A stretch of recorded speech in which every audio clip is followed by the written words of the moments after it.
kalau kan ada sesuatu yang kita anggap itu melanggar, maka yang harus kita lakukan adalah biadi, bilisan, bikolbi, dan itu selamanya iman, gitu loh. Bersama kandidat, bersama parpol pendukung, itu melakukan evaluasi terhadap perjalanan pemilu ini. Ini sudah benar gak pemilu ini dengan prinsip luber dan jurdil? Halo dulur, gue Ahsan.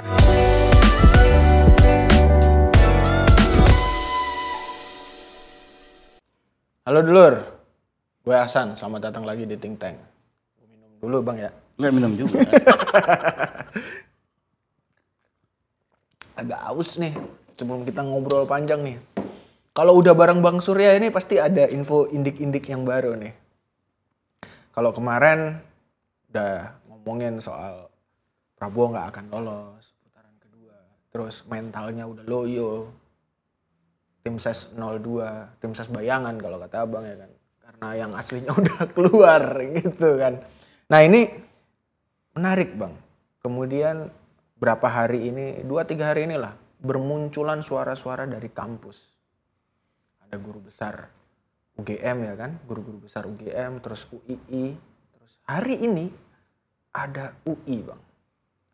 Ini kita sedang mengarah ke mana sih bang sebenarnya? Nah gini ya, kan kita bilang dah, prediksi aku gak lolos nih. Iya. Kalah. Ini udah kalah. Udah kalah 0-2. Nah, tapi kita bilang yang kemarin, yang asli keluar.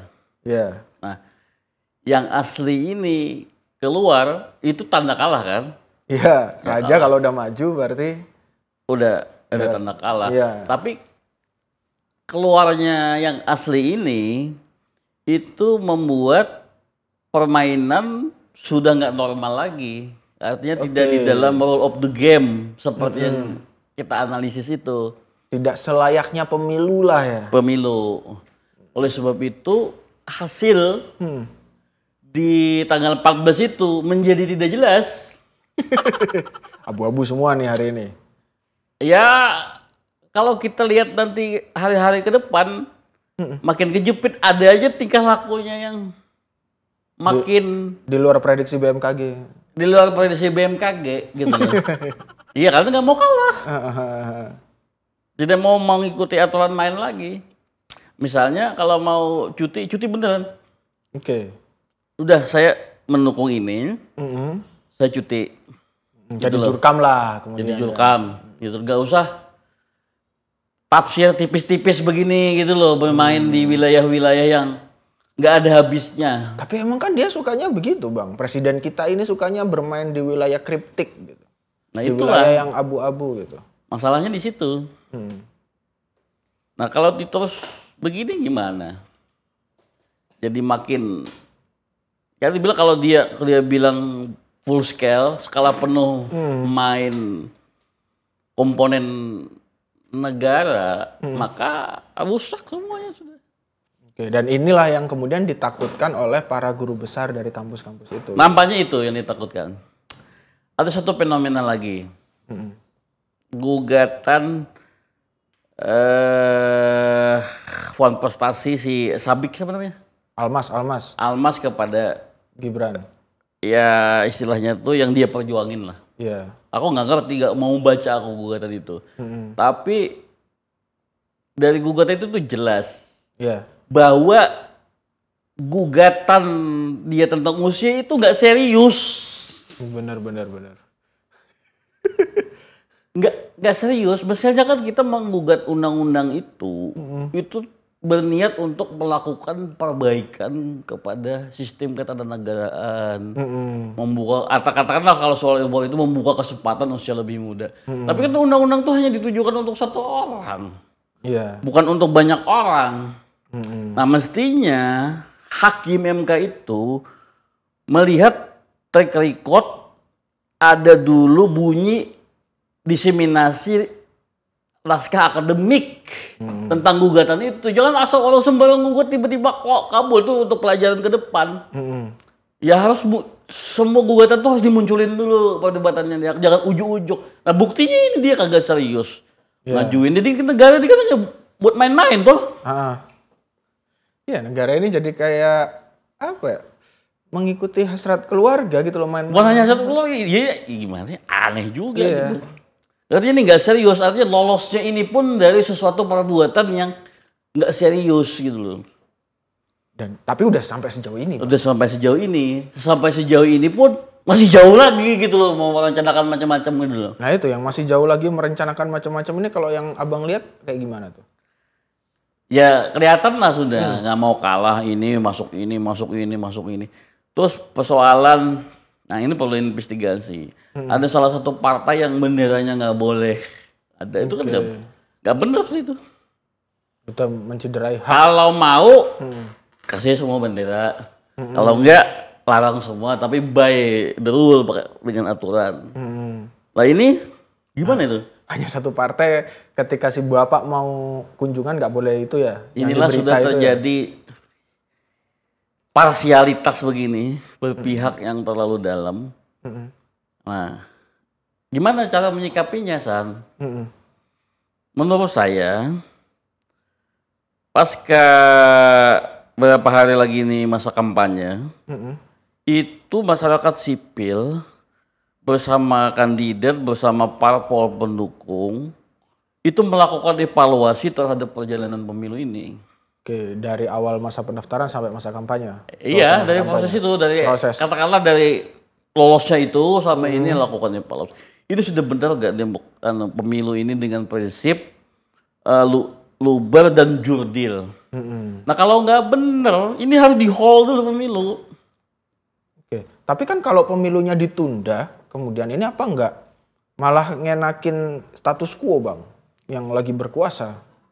Ya disitulah beradunya, daripada bermain di lapangan yang sudah tidak netral. Oke. Wasitnya ikut main. Kalau dia mau ngeledeng nggak kena kartu. Kalau kita kena gitu loh. Dia masukin bola pakai tangan sah gitu loh. Gimana kamu mau bermain di dalam wilayah begitu? Jadi ibaratnya gini ya, ketika ini kemudian dievaluasi, artinya kita menempatkan pemilu ini bukan cuman sekadar bukan nyari pemimpin doang, artinya bukan nyari presiden doang, bukan soal menang kalah doang kan, gitu kan. Tapi track ada demokrasi, perjalanan bangsa ini yang sudah tidak sesuai arah lagi. dan Sudah tidak sesuai konstitusi, ini harus dievaluasi gitu loh. ini harus kembali diluruskan. Jangan ketakutan kehilangan posisi. Nah, itu bakal hilang juga. Nah kalau menurut indik-indik abang, kira-kira masyarakat sipil atau oke lah kalau masyarakat sipil mungkin sudah bergerak ya, tapi partai-partai pengusung 01 dan 03 akan mau nggak sih melakukan evaluasi itu kalau menurut bacaan abang? Ini masih apa ya, benci tapi rindu masih ini situasinya masih. Oke. Atau ada di pikiran lain nggak tahu. Tapi gitulah, ini mesti dia lakukan. Daripada evaluasi konvers saja dari apa namanya, dari parpol pendukung ini hanya konvers doang. Kalau kan ada sesuatu yang kita anggap itu melanggar, maka yang harus kita lakukan adalah biadi, bilisan, bikolbi, dan itu selamanya iman gitu loh.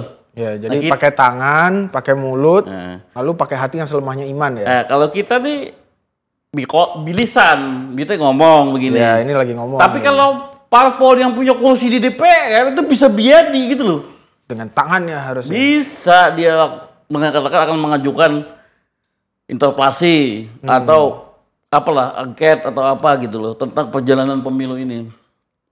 Tapi abang melihat udah ada arah-arahnya kayak gitu sebenarnya, suara-suara itu dari partai. Dari partainya masih sayang, masih nggak segitunya lagi, masih segitu-gitu gitu. Tapi kan lihat sendiri perjalanannya gimana. Harusnya rasa sayangnya itu harus udah mulai dipinggirin ya. Dipinggirin, objektif melihat keadaan negara, keadaan ini. Karena ini demi yang lebih besar lah ibaratnya kan. Yang lebih besar daripada nanti udah keluar hasil baru protes. Oke. Itu kalah aja kamu protes itu. Tapi kalau ngelihat kayak begini, Bang, ini rawan banget nih. Kemudian misalkan pendukung 02 akan ngomentarin begini. Ya lu mah karena lu udah ketahuan mau kalah, makanya minta pemilu sekarang ditunda, minta dievaluasi dan lain-lain gitu. Emang faktanya ada. Faktanya mau kalah atau gimana? Ya faktanya intervensi ini terlalu dalam dan terlalu luas gitu loh. Oke. Dan kita tidak bisa menerima lagi hal itu. Nggak bisa. Oh, ya apa sih? Guru-guru besar tuh loh, orang pintar semua.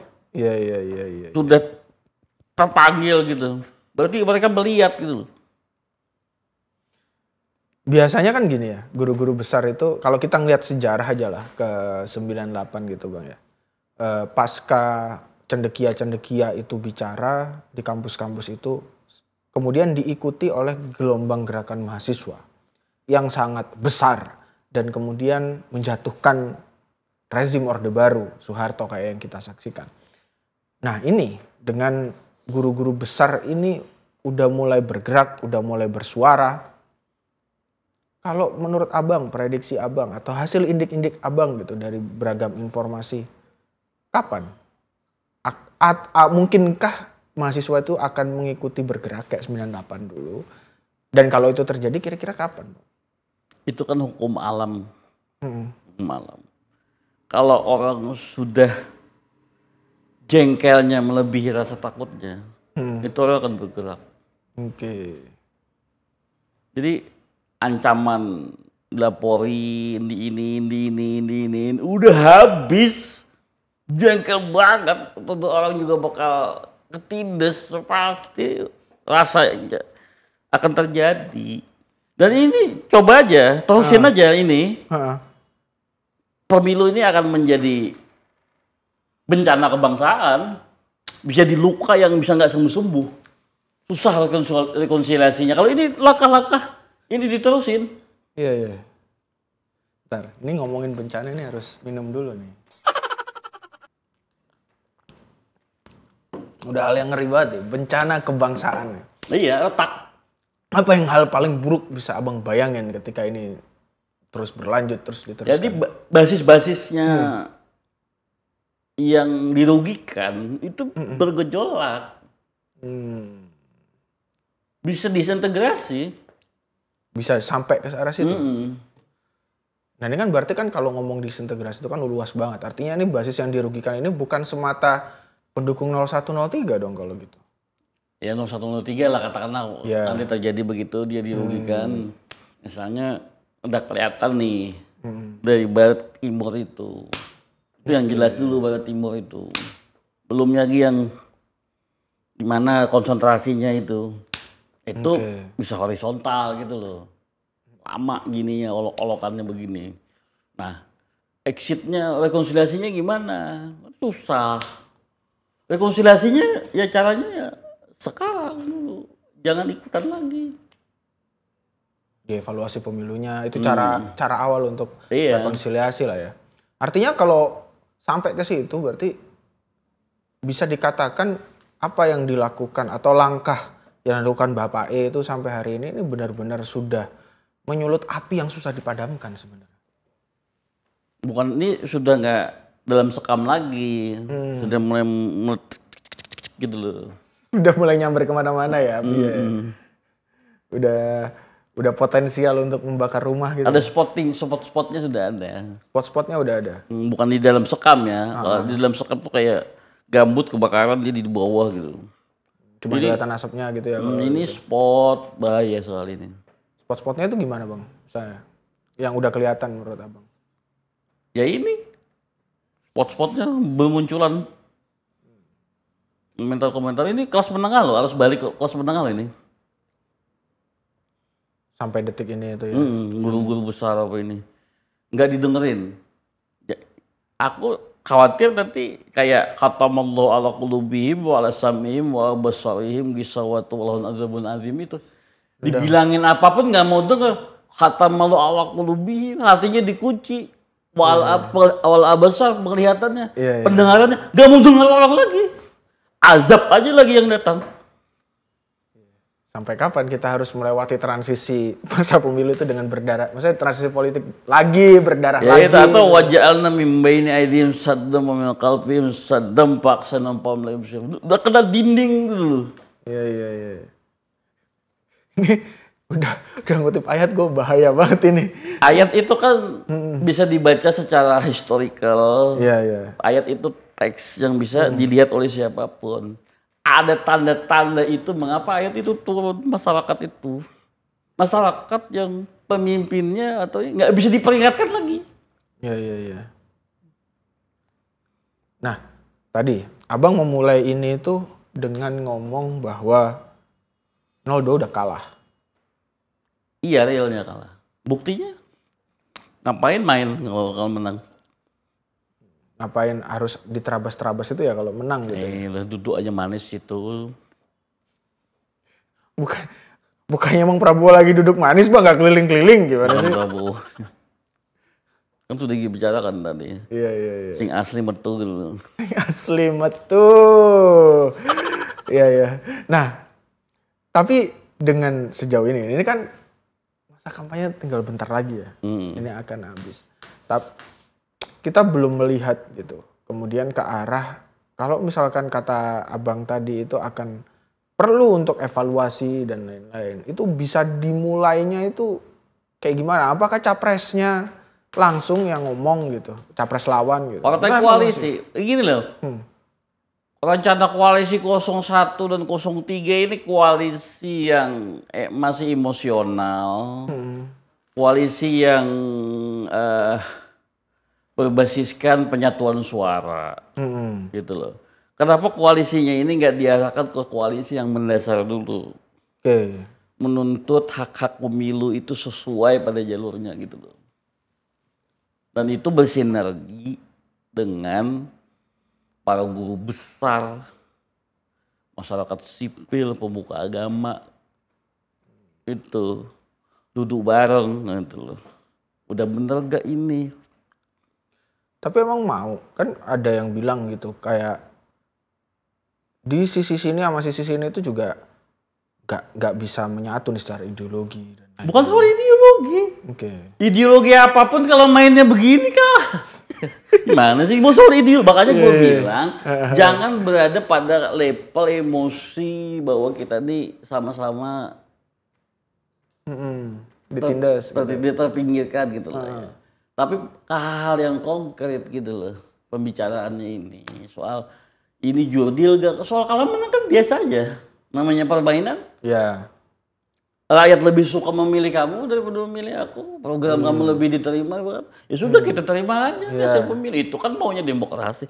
Tapi selama permainan itu masih dalam koridor. Iya, ini kontrol koridor ini dulu koalisinya. Karena ini udah ugal-ugalan lah ya bahasanya. Nah, bocor halus tuh gimana gitu. Tapi menarik ya emang konten bocor halus kemarin itu. Karena apa ya, bansos-bansos juga diseret-seret gitu. Soal Risma mau konferensi nggak jadi. Kalau kabinetnya udah bilang turbulence. Kalau menyelamatkan turbulence ada. Jadi cari safe landing. Carinya safe landing. Safe landing. Jangan sudah turbulence dibanting kemana lagi sama pilot. Ini nasib berapa penduduk Indonesia? Ya. Nah, cuman kalau Abang hasil indik-indik Abang nih, ada nggak sih kepikiran di benaknya Bapak E itu untuk soft landing kemudian setelah melihat turbulence? Menurut dia soft landing itu cuma menang. Kartu mati lah yang menang itu menurut dia ya. Nggak mikirin penumpang ya berarti dong. Iya. Ini banting lagi. Gimana nasib kita ini yang ikut dalam pesawat ini? Ya. Sebagai rakyat Indonesia ini. Dan itu harusnya dipikirin ya sama dia ya. Ya rame-rame lah penumpang berteriak gitu loh. Woi, jangan dimanuver lagi loh. Cari pendaratan yang normal aja gitu loh. Atau kita siapin sabuk pengaman semua, kita lompat semua. Mendarat di air apa gimana? Cuman kan masalahnya nggak semua orang punya parasut, Bang. Enggak, kan pesawat itu kan life vest kan ada di ini. Pasang keluar, mendarat di air, keluar kan selamat gitu. Ya kalau di air, kalau di beton aspal kan selamat juga. Yang penting ada niat untuk safe landing. Masih ada waktu. Daripada crash landing. Cuman ya, kemudian Abang membaca akan ada pergerakan-pergerakan yang dari orang yang kejepit itu apa Bang yang luar biasa kalau jelang-jelang akhir masa? Begini loh San, ini sudah sampai titik ini panggilan hati nurani. Kalau politisi masih kalkulasi kekuasaan. Tapi kalau guru-guru besar, pemuka agama, itu bukan kalkulasi politik. Kalkulasinya hati nurani. Iya, ini yang berat gitu loh. Cuman kan balik lagi ya, setiap ada gerakan massa atau gerakan publik itu butuh savior atau butuh penyelamat atau butuh simbol. Ya, Itu semua gimana? itu dulu asalnya itu tadi bilang kejengkelan itu lebih berat daripada rasa takut. Karena hati nurani sudah membludak gitu loh. Itu tuh hasil turutan aja, ada pioner, ada aja nanti tercipta sendirinya. Nggak semua itu harus disetting gitu loh. Iya. Karena berpikir kekuasaan itu selalu berpikir ini harus di style gitu loh. Harus begini, nanti begini. Ini kalau sudah orang membludak begitu, orang nggak nyaman, akan speak up, akan bergerak sendiri. Oke, jadi ini bisa gua katakan kemudian gua simpulkan lah ya dari apa yang Abang bilang, ya emang benar-benar letupan akar rumput yang akan susah untuk dibendung oleh agenda setting politik apapun gitu. Ya karena gini loh, kelas menengah ini kan kelas yang tidak tergantung ke atas. Kalau dia harus balik, ini kejadian gitu loh. Dia tidak tergantung ke atas tapi masih dekat dengan bawah. Dan itu bisa menjadi gelombang. Nah, kalau di bawah ini yang disasar itu, nggak tahu tuh bocor alus lah itu. Kalau mau dituntut pendataannya itu kata bocor alus itu seperti pendataan tim ses gitu lah, yang bakal dibagi. Nah itu juga perlu diinvestigasi, masa PDIP diam aja. Hanya bilisan, hanya nggak biadi gitu loh. Hanya kami menemukan ini konferensi pers sekjen PDIP misalnya, nggak bisa lagi bawa ke forum negara gitu loh.